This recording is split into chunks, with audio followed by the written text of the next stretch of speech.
Selamat siang Selamat semuanya. siang semuanya.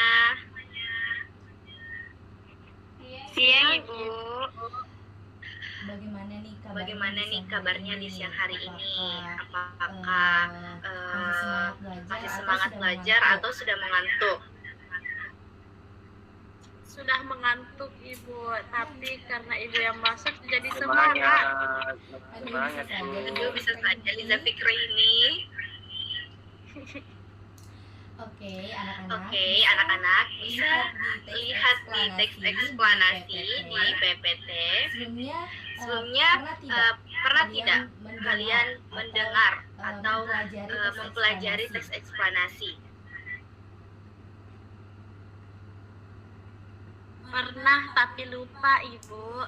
Ya, tidak apa-apa ya. Iya juga Bu, pernah didengar, tapi dilupa Ibu. Oke, tidak apa-apa, itu suatu Tidak apa-apa, itu suatu hal yang wajar ya. Nah, di Di sini sini kita akan merefresh kembali materi-materi dan apa saja sih yang dipelajari dan apa itu teks eksplanasi di pertemuan kali ini. Slide Selanjutnya, operator. Oke. Nah, Teman-teman teman-teman pernah bertanya tidak tentang peristiwa-peristiwa yang terjadi di sekitar kalian itu bagaimana dan mengapa bisa terjadi? Misal, mengapa hujan bisa turun, bagaimana banjir bisa terjadi? Pernah tidak? Pernah tidak? Pernah sih, tapi saya berpikir itu takdir Allah. Nah, setiap peristiwa itu memiliki alasan dan prosesnya. Nah, kita itu hanya perlu memahami Bagaimana cara menjelaskannya. Nah, dan teks eksplanasi di sini berfungsi untuk menjadi media dan membantu kita untuk memahami hal tersebut secara logis dan runtut. Kita beralih ke slide selanjutnya.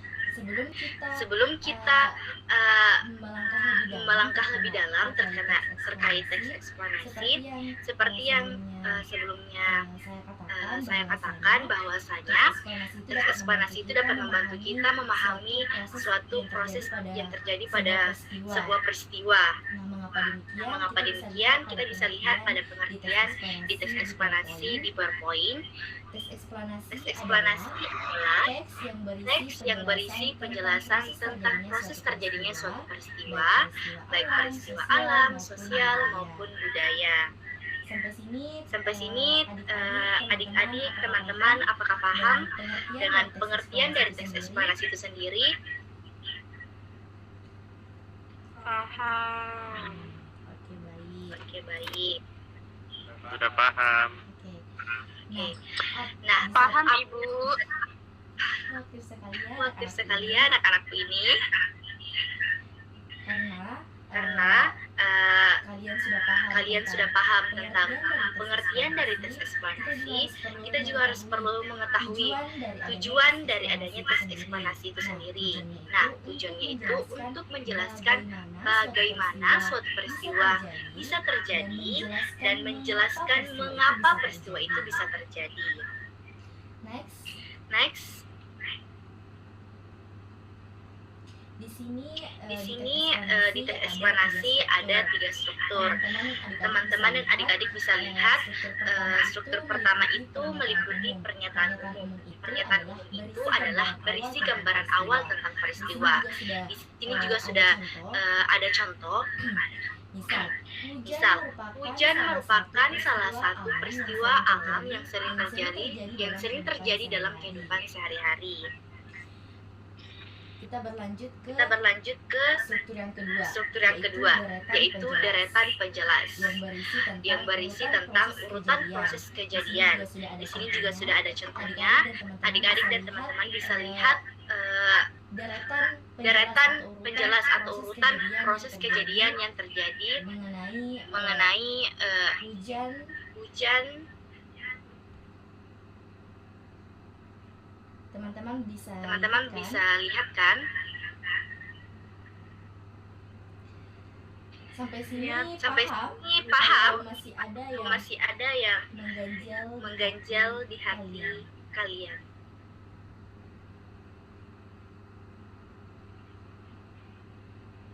Paham. Oke, bagus. Oke, bagus. Paham Ini lumayan di tingkat kognitif yang tinggi ya. tinggi ya. Selanjutnya ke struktur yang terakhir yaitu interpretasi atau penutup. Interpretasi ini berisi urutan proses kejadian. Salah. Maaf guys, ini penjelasannya salah ya. Ini interpretasi ini penutupnya ya. Jadi kayak dia tuh menjelaskan tentang akhir dari suatu proses tersebut. Dia menjelaskan akhirnya. Maaf ya, ini kesalahan ibu dalam kesalahan teknis. Baik, kita beralih ke slide selanjutnya. Nah, di teks ekspresi itu pun ada ciri kebahasaannya. Ciri kebahasaannya itu terdiri dari menggunakan kata kerja aktif seperti terjadi, menyebabkan, atau menghasilkan. Yang kedua ada menggunakan konjungsi sebab akibat, yaitu sebab dan akibatnya. Dan yang terakhir ini dia bersifat opsional, menggunakan istilah ilmiah. Bagaimana teman-teman dan adik-adik, sudah jelas? Jelas Ibu. Oke. Selanjutnya adalah kita latihan soal. Nah, di sini saya sedang melampirkan satu contoh teks mengenai terjadinya kemacetan lalu lintas. Nah, di sini saya ingin meminta teman-teman dan adik-adik untuk menganalisis struktur teks dan juga ciri kebahasaannya. Jadi yang ingin mencoba bisa mengaktifkan fitur responnya, mencoba menganalisis strukturnya atau mungkin ciri kebahasaan dari contoh teks yang saya sudah tampilkan. Tapi sebelum kita masuk ke dalam latihan soal ini, teman-teman sudah betul paham kan terkait pengertian, struktur dan juga ciri kebahasaan dalam sebuah teks eksplanasi. Kalau belum paham, teman-teman bisa bertanya kembali.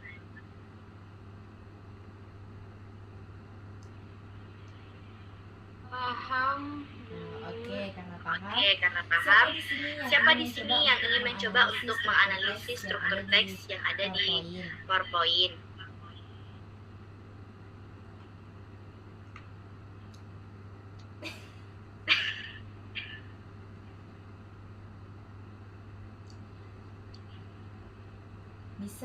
Bisa dari ciri kebahasannya juga dulu terlebih dahulu. Kalau memang belum udah langsung menemukan struktur teksnya, bisa mulai dari ciri kebahasaan dengan kata konjungsinya mungkin.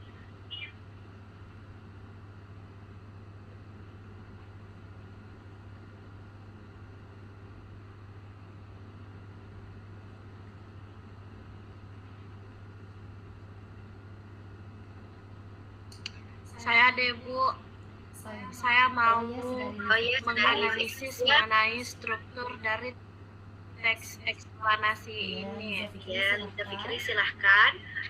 Nah, kan ada tiga struktur utama dari teks eksplanasi ya. Yang pertama ada pernyataan umum, deretan penjelas, lalu interpretasi. Nah, dari teks yang dipaparkan oleh Ibu, pernyataan umumnya itu kemacetan lalu lintas merupakan kondisi tersendatnya arus kendaraan di jalan raya. Nah, itu pernyataan umum. Lalu deretan penjelas. Deretan penjelas ini adalah cerita atau alur lebih detail dari pernyataan umum, yaitu kemacetan terjadi karena jumlah kendaraan yang semakin meningkat setiap hari. Selain itu, kurangnya kesadaran pengguna jalan seperti melanggar aturan lalu lintas juga menjadi penyebab kemacetan. Jalan yang sempit dan adanya perbaikan jalan turut memperparah kondisi tersebut. Nah, itu deretan penjelas. Lalu masuk interpretasi penutup. Nah, penutupnya itu ada di kalimat terakhir, yaitu oleh karena itu diperlukan kesadaran masyarakat dan pengaturan lalu lintas yang baik untuk mengurangi kemacetan. gitu Bu. Lalu bagaimana bagaimana mengidentifikasi ciri kebahasaan seperti yang Ibu tadi jelaskan, ada kata kerja aktif. Nah, kata kerja aktif di sini bisa kita lihat di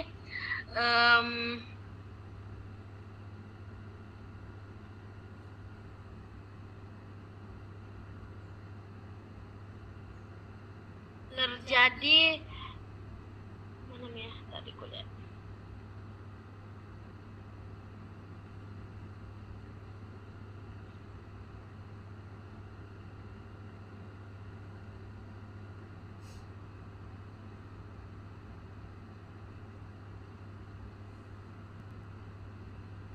Mengidentifikasi ciri kebahasaan itu gimana ya Bu? Kalau dalam menggunakan kata kerja aktif,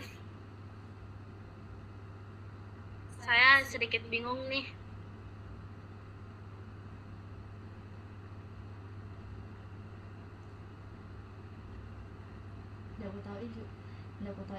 Aku tahu juga ini ya.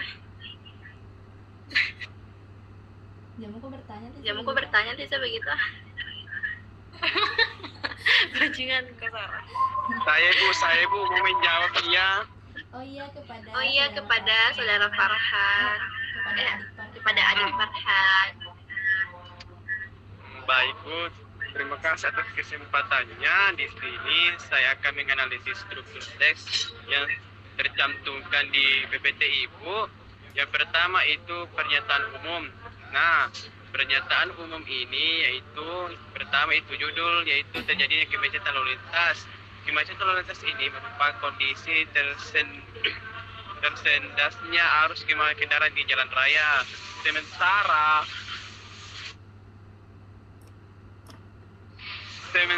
Maaf ya Bu, karena berisik di sini. Sementara itu deretan penjelasannya.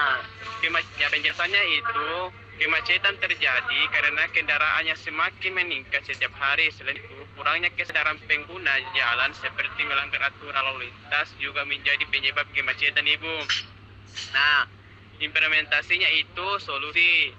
Jadi solusi yang diberikan itu diperlukan kesadaran bagi masyarakat dan peraturan lalu lintas yang baik untuk mengurangi kemacetan. Nah, kita masuk kepada identifikasi ciri kebahasaan teks yaitu menggunakan kata kerja aktif. Nah, kata kerja aktif ini bisa dikatakan sebagai kemacetan lalu lintas dan juga kendaraan di jalan raya. Adapun juga yaitu karena jumlah kendaraan yang semakin meningkat setiap hari, terjadinya kemacetan di setiap jalan Ibu. Itu bisa dikatakan sebagai kata kerja aktif. Dan juga sebab akibatnya di sini Ibu menjelaskan bahwa karena penggunaan kendaraan itu semakin meningkat dan juga banyak sekali orang-orang yang melanggar lalu lintas di jalan itu, makanya kemacetan sering terjadi Ibu. Dan juga karena kemacetan tersebut banyak sekali pengguna kendaraan yang merasa kesal karena banyak kegiatan-kegiatan yang memang ia lanjutkan ataupun ia kerjakan tapi tidak bisa tepat waktu Ibu karena kemacetan. Begitu Ibu dari saya. Wah, penjelasannya sangat bagus ya dari adik Farhan dan juga tadi Liza Fikri. Bagaimana teman-teman dan adik-adik yang lain ingin juga mengutarakan pendapat dan juga ikut menganalisis struktur dan ciri kebahasaan dari contoh yang telah ditampilkan.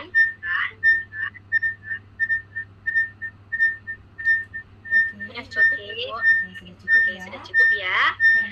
Karena melihat dan jawaban Liza Fikri dan Muhammad Farhan, teman-teman sepertinya sudah paham mengenai struktur dan juga ciri kebahasan teks eksplanasi.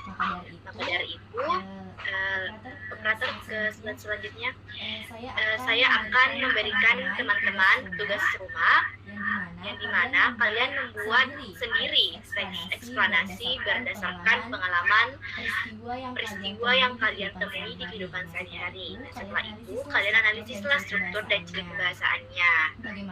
Bagaimana apakah teman-teman bisa untuk diberikan tugas ini atau memang belum mampu untuk membuat Bisa Ibu. Oke. kita. Oke, bagus Farhan. Jadi saya rasa Ibu cukup sampai di sini memberikan penjelasan terkait teks eksplanasi, meliputi pengertian, struktur dan ciri kebahasaannya. Dan terima kasih juga untuk respon-respon dari adik-adik dan teman-teman. Semoga apa yang saya sampaikan betul-betul bisa dipahami dan diterapkan di kehidupan sehari-hari. Operator kesimpulan boleh?